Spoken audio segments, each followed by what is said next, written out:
Hello दोस्तों, नमस्कार। Way of maths channel में आपका फिर से स्वागत है।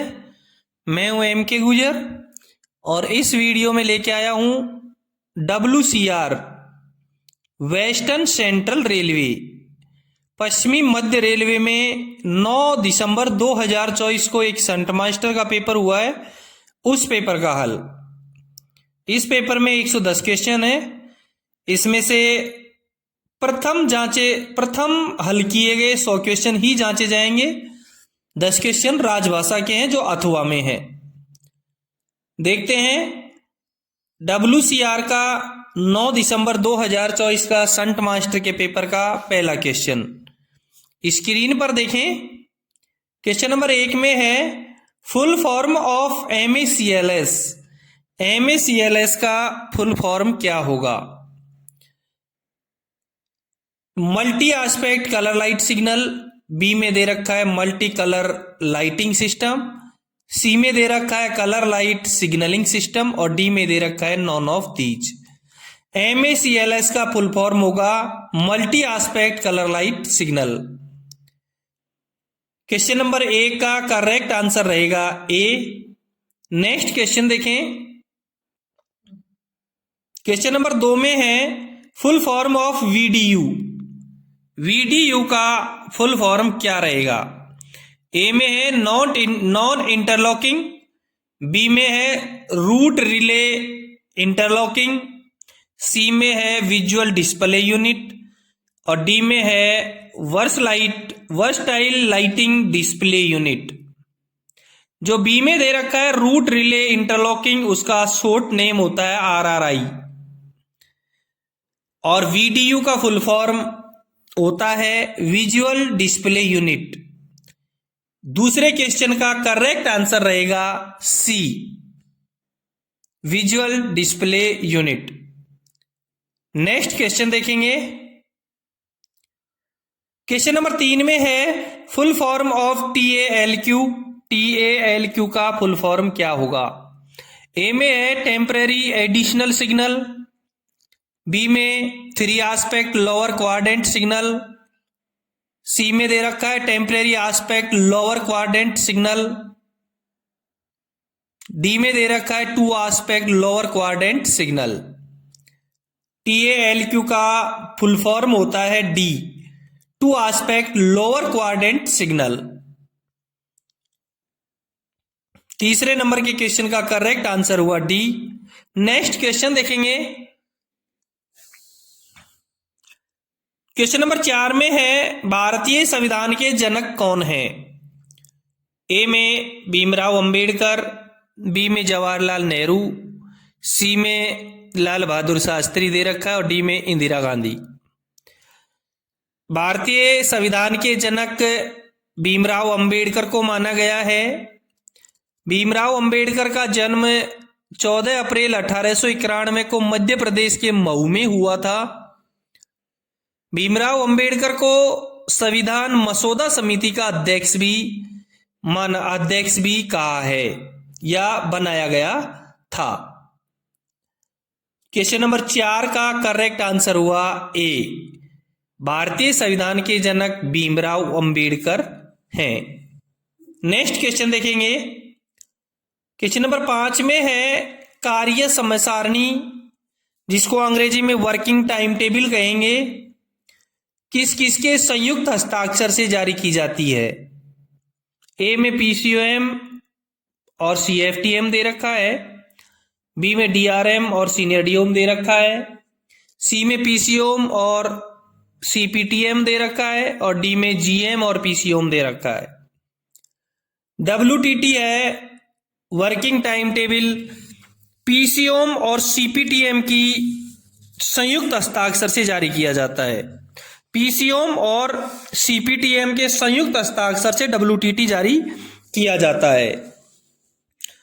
कार्य समय सारणी का जो उल्लेख है वो सामान्य नियम 4.07 में किया गया है।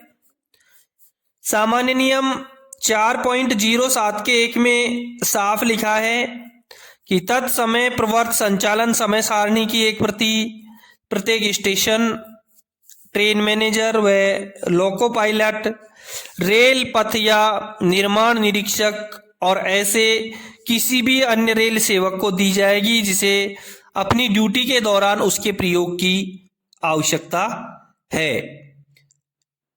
कार्य समय सारणी में पीएसआर की जानकारी होती है, नोटिस स्टेशन की जानकारी होती है, विभिन्न गुड्स स्टॉक की स्पीड की जानकारी होती है, विभिन्न लोकों की जानकारी होती है, एआरटी एआरएमई स्पार्ट की जानकारी, लोकेशन की जानकारियां होती हैं।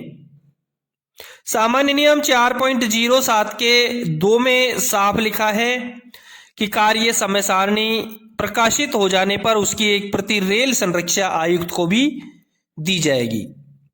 5वें नंबर के क्वेश्चन का करेक्ट आंसर हुआ सी, पीसीओम और सीपीटीएम।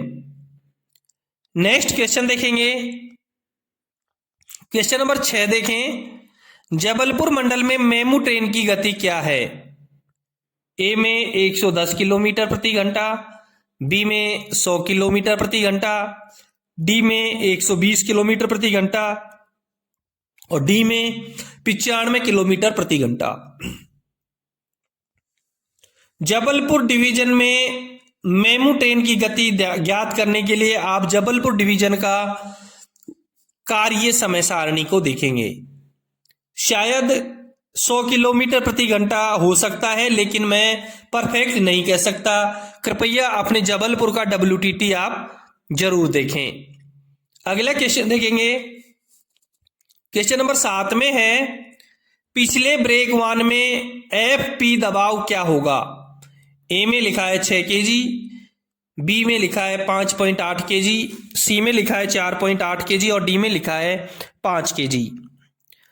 ए में जो 6 kg लिखा है ये इंजन में FB का प्रेशर रहता है 6 kg।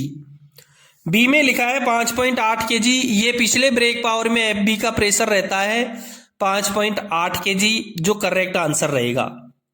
सी में लिखा है 4.8 kg, ये पिछले ब्रेक वान में BP का प्रेशर रहता है 4.8 kg और डी में 5 kg लिखा है, ये इंजन में ब्रेक पावर BP का प्रेशर रहता है 5 kg। इंजन में BP का प्रेशर 5 kg और FB का 6 kg। पिछले ब्रेक वान में BP का 4.8 kg और FB का 5.8 kg प्रेशर रहता है।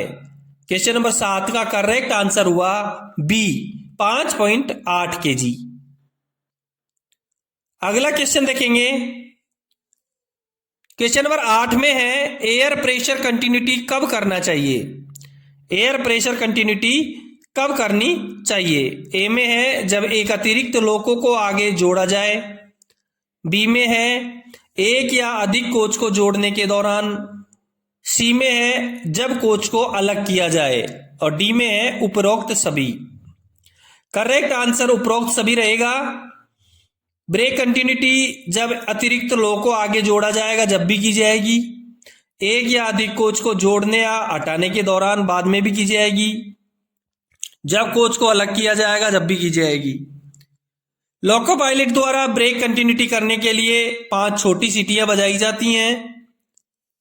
ट्रेन मैनेजर 5 छोटी सीटी सुनने पर लोको पायलट को दिन में लाल झंडी अथवा रात में लाल बत्ती दिखाएगा। आपात ब्रेक वाल्व हैंडल को दबाएगा तथा 1 kg प्रति वर्ग सेंटीमीटर BP प्रेशर को कम करेगा और बाद में हैंडल को बंद करेगा। ब्रेक यान से नीचे आएगा और देखेगा कि ब्रेक यान में कम से कम अंतिम 5 डिब्बों में ब्रेक लग रहे हैं तथा रिलीज हो रहे हैं। 8वें क्वेश्चन का करेक्ट आंसर हुआ डी। अगला क्वेश्चन देखेंगे, क्वेश्चन नंबर 9 में है, डेटोनेटर के परीक्षण के दौरान इंजन की गति क्या होगी? ए में है 5 kmph, बी में 11 किलोमीटर प्रति घंटा, सी में 10 किलोमीटर प्रति घंटा और डी में 15 किलोमीटर प्रति घंटा। दोस्तों, मेरे द्वारा हल करवाए गए प्रश्न उत्तर पश्चिमी रेलवे की GNSR सामान्य किताबें देख करके हल करवाए गए हैं। यदि कहीं कंफ्यूजन हो तो अपने डिवीजन या रेलवे का मैनुअल बुक आप एक बार जरूर देख लें।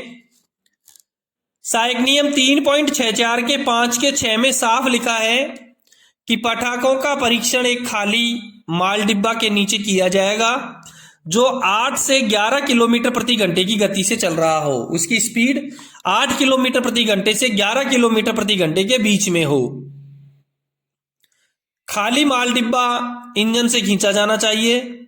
यह परीक्षण परिवहन निरीक्षक, वरिष्ठ सेक्शन इंजीनियर रेलपथ और वरिष्ठ सेक्शन इंजीनियर लोको से निचले पद वाले अधिकारियों द्वारा नहीं किया जाएगा, किंतु ट्रेन मैनेजरों के मुख्यालय स्टेशनों के स्टेशन मास्टरों को अधिकार होगा कि वे उन पटाखों का जो उनके चार्ज में हो या उनके द्वारा जारी किए गए हों परीक्षण कर सकते हैं।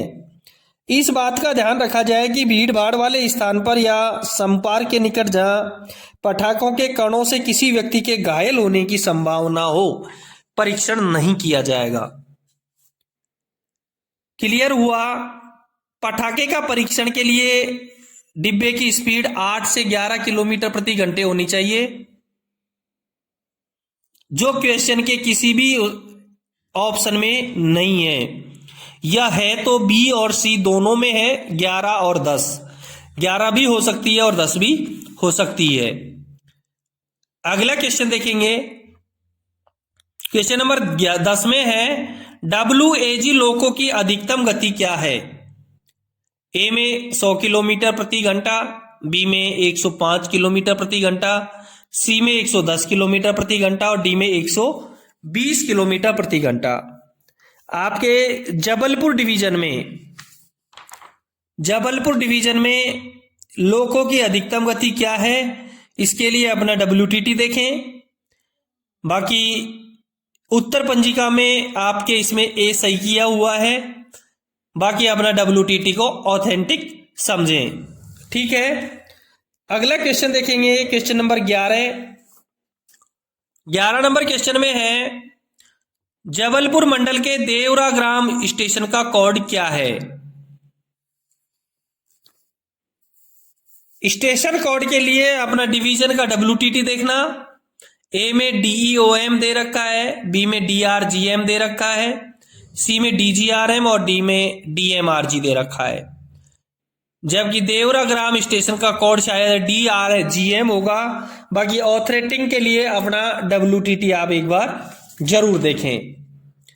11वें क्वेश्चन के बाद में देखते हैं क्वेश्चन नंबर 12वें क्वेश्चन को में देखें। 4 व्यक्ति एक दीवार 5 दिन में बना सकते हैं, तो 5 व्यक्ति इसे कितने दिनों में बना सकते हैं? ए में 3, बी में 4, सी में 4.5 और डी में 6 दे रखा है। देखो 4 व्यक्ति 5 दिन में बना सकते हैं, तो 5 व्यक्ति 4 दिन में बना सकते हैं। सीधा सा तरीका है, किसी काम को 2 आदमी मिलकर के 1 दिन में करते हैं। यदि 1 आदमी करेगा तो उसको 2 दिन लग जाएंगे। 5 आदमी मिलकर के करेंगे तो 4 दिन में कर देंगे, और 4 आदमी मिलकर करेंगे तो 5 दिन में कर देंगे। 12वें क्वेश्चन का करेक्ट आंसर हुआ बी, 4। अगला क्वेश्चन नंबर 13 देखेंगे।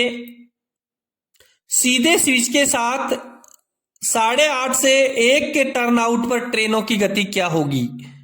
ए में 15 kmph, बी में 20 किलोमीटर प्रति घंटा, सी में 25 किलोमीटर प्रति घंटा और डी में 10 किलोमीटर प्रति घंटा। सीधे स्विच के साथ 8.5 से 1 के टर्न आउट पर ट्रेनों की गति 10 किलोमीटर प्रति घंटा होगी। क्वेश्चन नंबर 13 का करेक्ट आंसर रहेगा डी, 10 किलोमीटर प्रति घंटा। अगला क्वेश्चन देखेंगे। क्वेश्चन नंबर 14 में देखें, छोटी छोटी बड़ी विसिल कॉर्ड 4, ये विसिल कॉर्ड क्यों बजाई जाती हैं? ए में ट्रेन मैनेजर का सिग्नल प्राप्त करने के लिए, बी में ट्रेन मैनेजर के द्वारा ब्रेक रिलीज करने के लिए, सी में दोषपूर्ण सिग्नल मिलने पर और डी में दे रखा अलार्म चैन खींचने के दौरान।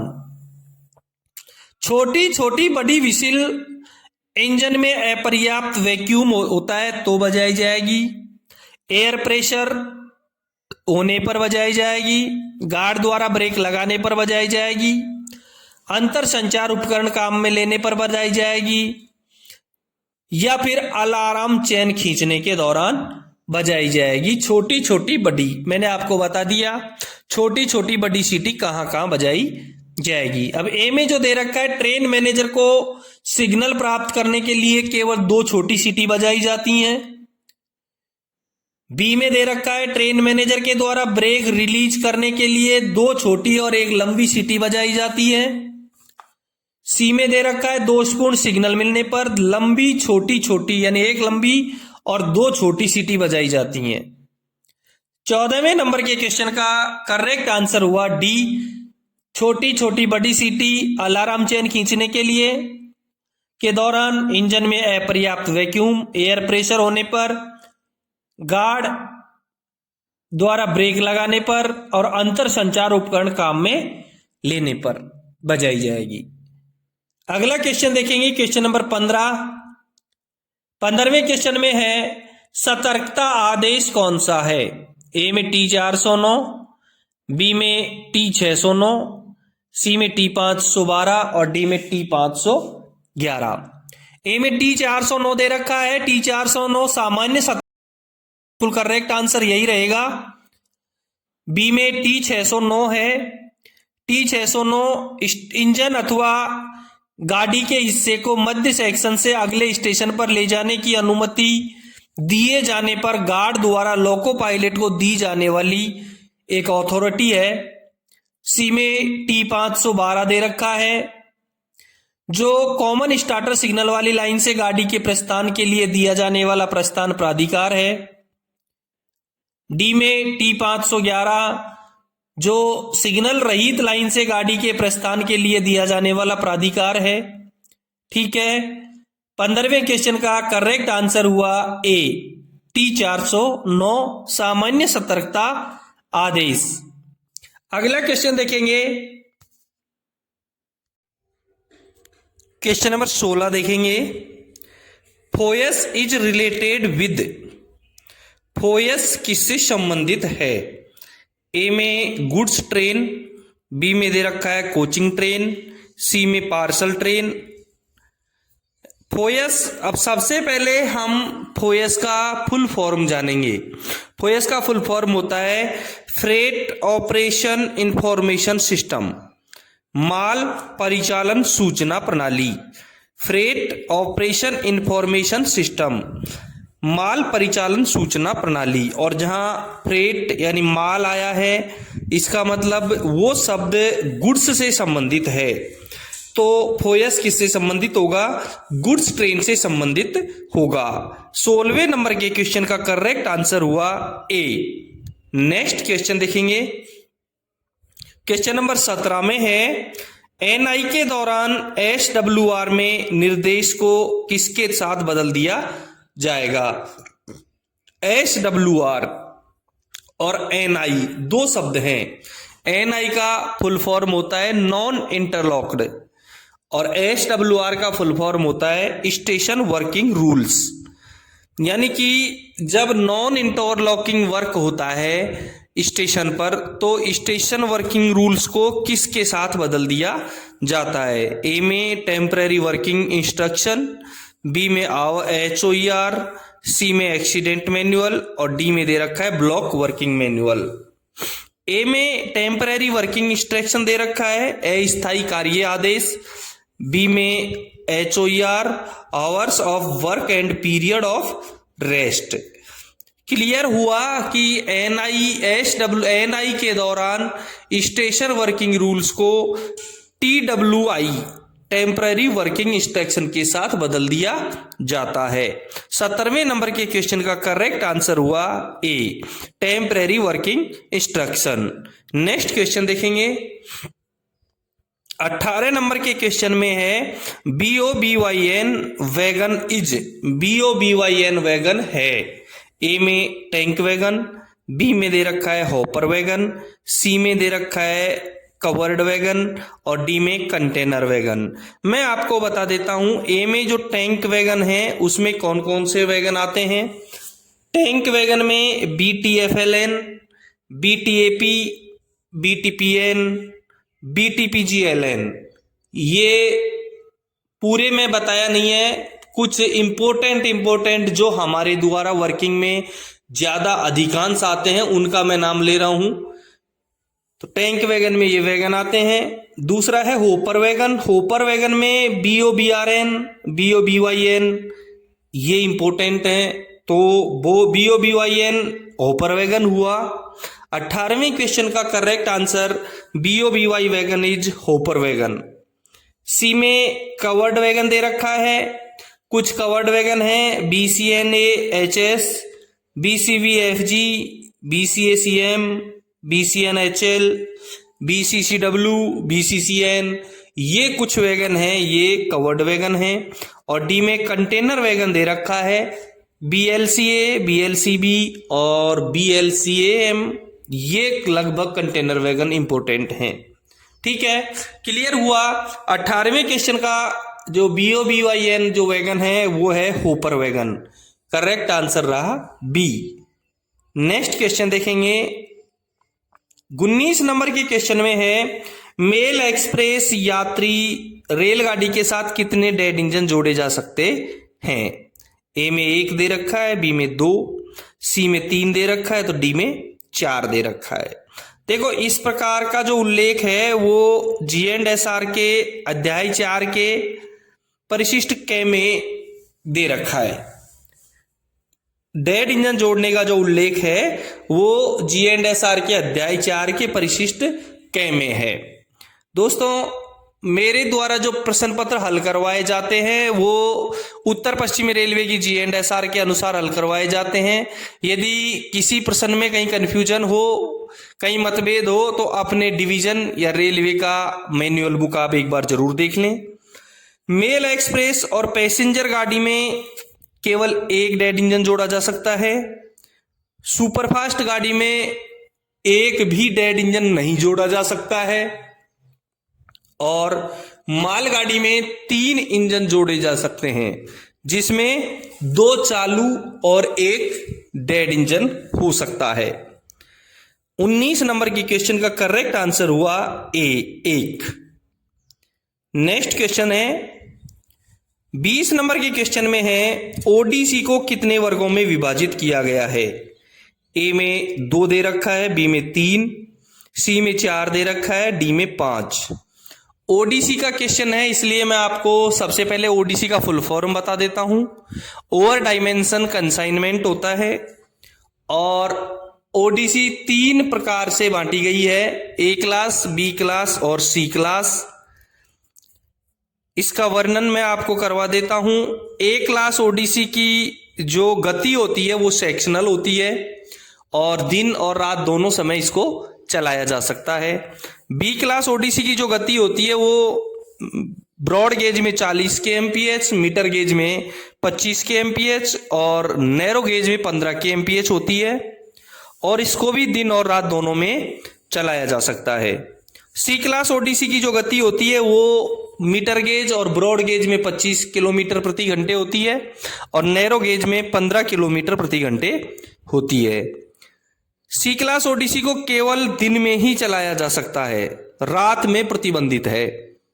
ए क्लास ओडीसी की जो परमिशन है वो डिवीजन के अंदर DRM और इंटर डिवीजन और इंटर रेलवे के लिए PCOM देता है। बी क्लास ओडीसी के लिए इंटर रेलवे, इंटर डिवीजन और इंटर रेलवे PCOM और डिवीजन के अंदर DRM देता है। सी क्लास ओडीसी की परमिशन केवल CRS देता है। ठीक है, ओडीसी से इसी प्रकार के क्वेश्चन आते हैं। अगला क्वेश्चन देखेंगे। क्वेश्चन नंबर 21 में है number of the nil caution order is. Nil caution order के नंबर क्या है। ए में T509, बी में TB 509, सी में TB 409 और डी में TA409 दे रखा है। ए में T509 दे रखा है तो T509 अवरुद्ध लाइन पर गाड़ी लेने के लिए दिया जाने वाला प्राधिकार पत्र होता है। सी में TB 409 दे रखा है, यह रिमाइंडर कॉशन ऑर्डर होता है TB 409 और डी में TA 409 दे रखा है। बिल्कुल करेक्ट आंसर यही रहेगा, ये नील का कॉशन ऑर्डर होता है। 21 नंबर के क्वेश्चन का करेक्ट आंसर हुआ डी, TA 409। ठीक है, अगला क्वेश्चन देखेंगे। क्वेश्चन नंबर 22 में है, एमपीएस पर चलने में लगने वाले समय को क्या कहते हैं? MPS, maximum permissible speed. MPS का full form maximum permissible speed. अधिकतम अनुमेय गति। ए में औसत समय, बी में सामान्य समय, सी में न्यूनतम समय। मैक्सिमम परमिसिबल स्पीड से चलने में जो समय लगता है उसको न्यूनतम समय माना जाता है। क्या माना जाता है? उसको न्यूनतम समय माना जाता है। 22 नंबर के क्वेश्चन का करेक्ट आंसर हुआ सी, न्यूनतम समय।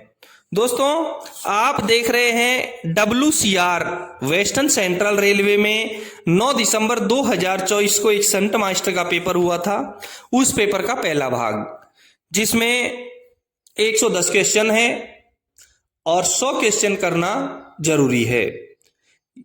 चैनल को आपने सब्सक्राइब नहीं किया है तो एक बार सब्सक्राइब जरूर कर दें और इसका लिंक अपने दोस्तों को जरूर शेयर करें। दूसरा, यदि आपके डिवीजन या रेलवे में कहीं पेपर हुआ है तो मुझे जरूर भेजें, और यदि आपको इसका PDF डाउनलोड करना है तो इसके डिस्क्रिप्शन में जाएं, टेलीग्राम का चैनल का लिंक दे रखा है, क्लिक करें और मेरे द्वारा हल करवाए गए सभी प्रश्न पत्रों की PDF डाउनलोड करें। ठीक है, देखते हैं इससे अगला क्वेश्चन। क्वेश्चन नंबर 23 में है, किस सिग्नल में कोई पीली रोशनी नहीं होती है?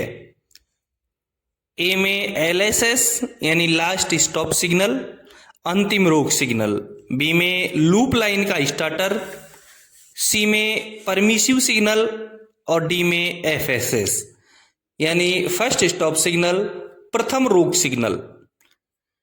इन सिग्नलों में हमको बताना है कि किस सिग्नल में पीली बत्ती नहीं होती है।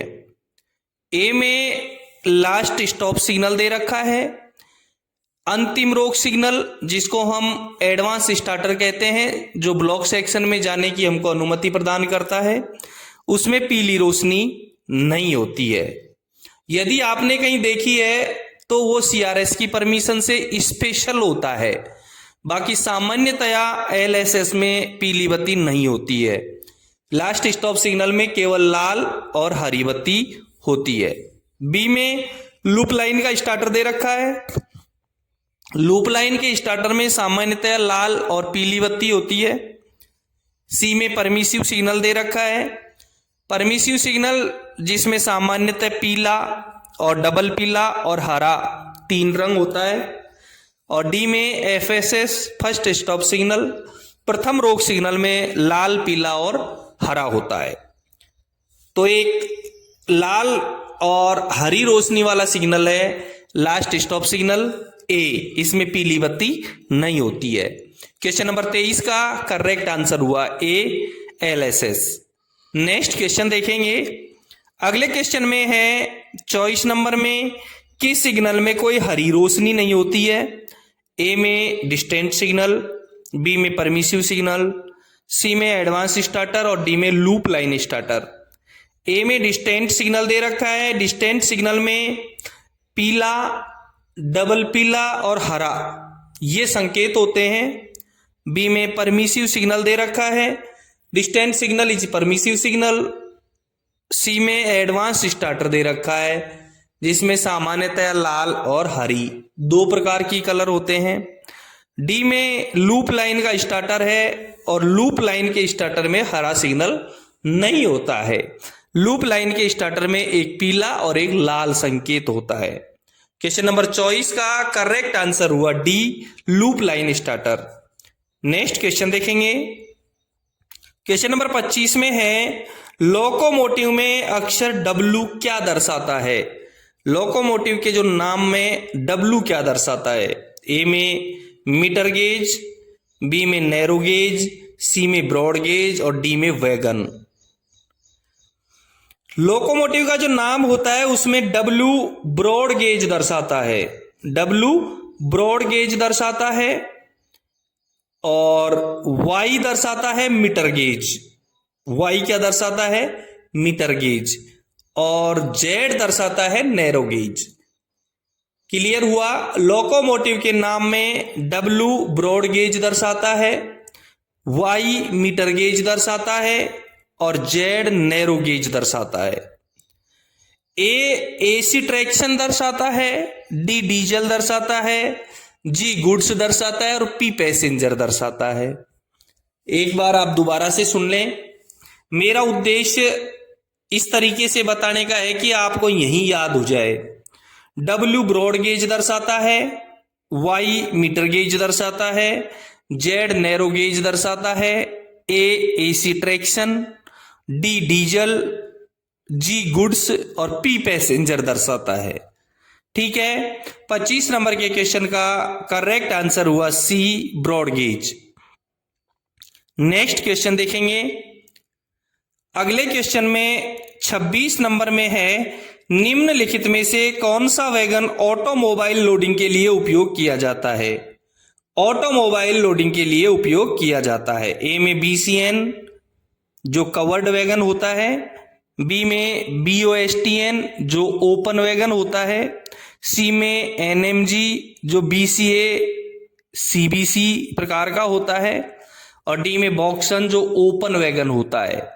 ओपन वैगन और कवर्ड वैगन में ऑटोमोबाइल लोडिंग नहीं होता है, इसलिए सी आंसर इसका करेक्ट रहेगा।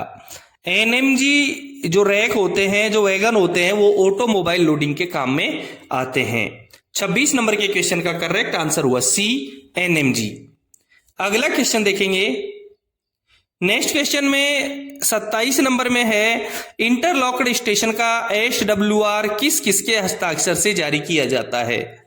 SWR स्टेशन वर्किंग रूल्स किस किसके हस्ताक्षर से जारी किया जाता है? ए में सीनियर DST और सीनियर DN, बी में सीनियर DOM और सीनियर DN, सी में सीनियर DOM और सीनियर DST और डी में सीनियर DOM और सीनियर DSO।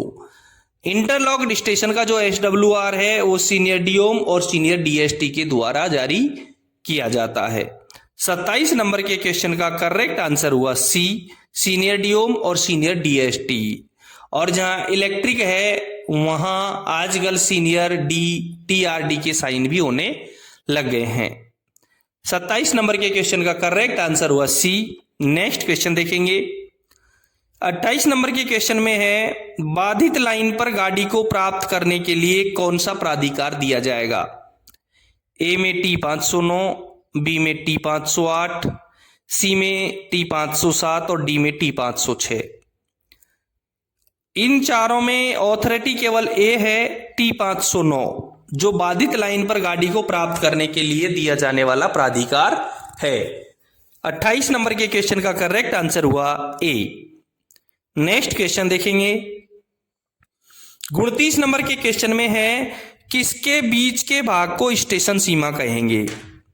यानी स्टेशन सीमा किसको कहेंगे? सीधा सा आंसर है। ए में है आउटमोस्ट पॉइंट, बी में आउटमोस्ट सिग्नल, सी में दोनों। देखें, सामान्य नियम 1.02 के 52 में G&SR के सामान्य नियम 1.02 के 52 में साफ लिखा है, स्टेशन सीमा का अभिप्राय रेल के ऐसे किसी भाग से है जो किसी स्टेशन मास्टर के नियंत्रण में है और जो स्टेशन के बाह्यतम आउटर मोस्ट सिग्नलों के बीच स्थित है या जो विशेष अनुदेशों के द्वारा विनिर्दिष्ट किया जाता है। ठीक है, क्लियर हुआ। आउटर मोस्ट सिग्नलों के बीच के भाग को स्टेशन सीमा कहेंगे। 29 नंबर के क्वेश्चन का करेक्ट आंसर हुआ बी, आउटमोस्ट सिग्नल। ठीक है। नेक्स्ट क्वेश्चन है 30 नंबर के क्वेश्चन में है, स्लिप साइडिंग किसकी सुरक्षा करती है? ए में रियर ब्लॉक सेक्शन, बी में एडजस्टेंट, क्या लिखा है? क्वेश्चन नंबर 30 में है, स्लिप साइडिंग किसकी सुरक्षा करती है? ए में रियर ब्लॉक सेक्शन, बी में एडजेसेंट लाइन, सी में स्टेशन और डी में सिग्नल। पहले मैं आपको बता दूं स्लिप साइडिंग होती क्या है। स्लिप साइडिंग उन स्टेशनों पर बनाई जाती है जहां स्टेशन ऊंचाई पर बना हो और ब्लॉक सेक्शन की ओर अत्यधिक ढलान हो, जिसके कारण स्टेशन पर रखे हुए किसी भी वाहन के ब्लॉक सेक्शन की ओर रोल होकर जाने की संभावना रहती है। स्लिप साइडिंग कैच साइडिंग के मुकाबले छोटी होती है तथा इसे हमेशा स्टेशन सेक्शन में ही बनाया जाता है और ये स्टेशन सेक्शन का बचाव, ये ब्लॉक सेक्शन का बचाव करती है। जब इसे स्टेशन सेक्शन में बनाया जाता है तो ये हमेशा ब्लॉक सेक्शन का बचाव करेगी। करेक्ट आंसर होगा इसका A, rear block section. Question number 30 का करेक्ट आंसर होगा ए, रियर ब्लॉक सेक्शन। दोस्तों इस पेपर का 1 से लेकर के 30 तक क्वेश्चन मैंने इस वीडियो में हल करवा चुके हैं। यह है आपका इस पेपर का पहला भाग। इससे आगे दूसरे भाग में हल करवाएंगे। फिर मिलते हैं क्वेश्चन नंबर 31 के साथ में अगले वीडियो में।